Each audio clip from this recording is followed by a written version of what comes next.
Jesus got up from the table, removed his outer garment, and wrapped a towel round his waist. Pouring water into a basin, he washed his disciples' feet, wiping them with a towel.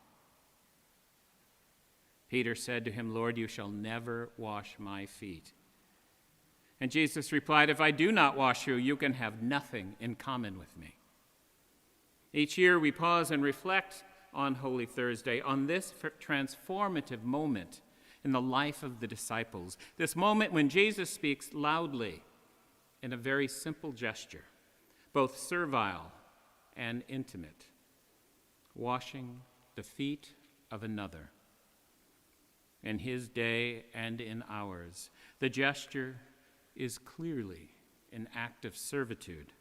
Shod in sandals, the disciples' feet would be tired and dusty after a day on the roads of Judea and the pavement of Jerusalem. Everything is dusty in Jerusalem.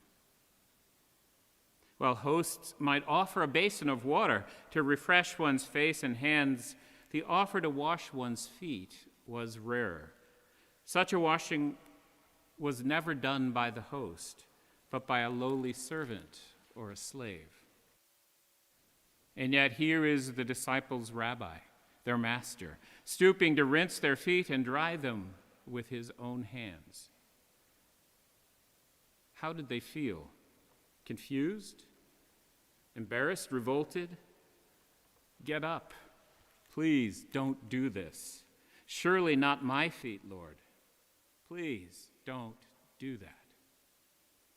Peter knew he was a sinful man.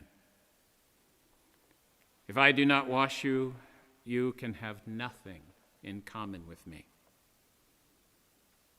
Jesus proclaims with this act that true kingship, rabbiship, the role of master in the life of a disciple, is the humble service of others, plain and simple, and it is intimate.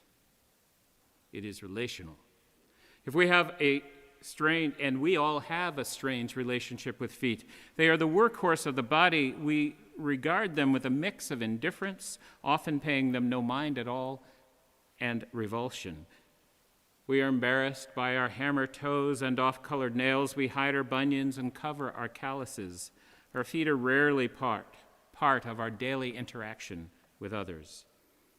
In non-COVID times, we shake each other's hand and hold them in moments of affection. We embrace folks, those we love, in giant hugs. We kiss each other's cheeks and passionately buss each other on the lips, but we rarely interact with one another's feet. Generally, allowing someone to touch one's feet is deeply personal and intimate. It is an act of self-surrender and trust. It is a kind of human touch that breaks barriers and forges bonds, even with servants or podiatrists or the person giving you your pedicure. How much more so with your rabbi, your master, the person leading you to a deeper relationship with your God. Jesus wrapped a towel around his waist, knelt down, and began to wash the disciples' feet, wiping them with a towel round his waist. And Simon Peter said to him, "Lord, you shall never wash my feet." And Jesus replies, "I must, or you cannot share in my inheritance."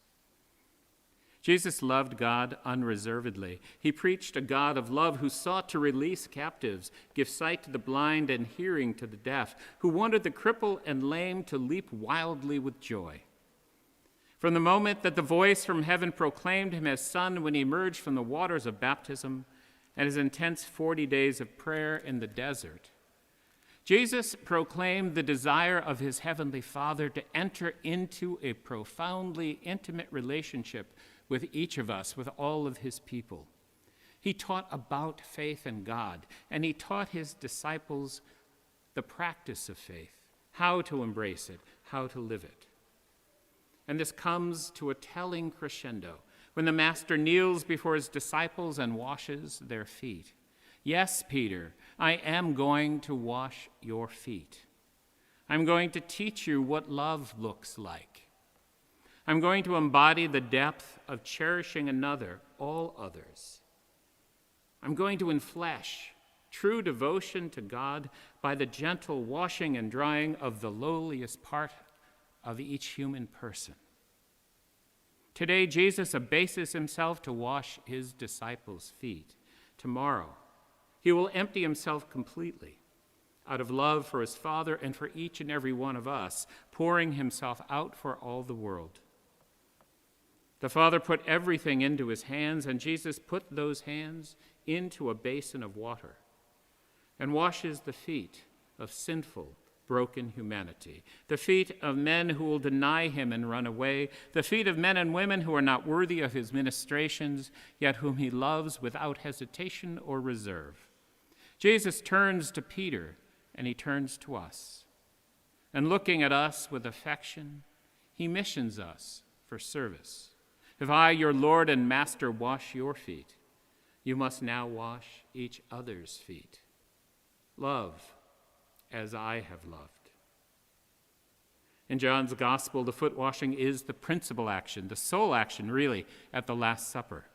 Fully aware of the institution narrative in which Jesus takes and blesses bread, then breaks it and gives it to his disciples, he relates instead this story, creates an image of humble service before he tells of Jesus' agony, suffering, and death, the ultimate act of sacrificial servitude.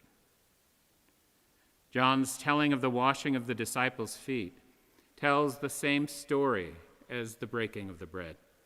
This is my body, which is for you. This cup is a new covenant in my blood. Whenever you drink it, do it as a memorial of me. I have given you an example so that you may copy what I have done to you.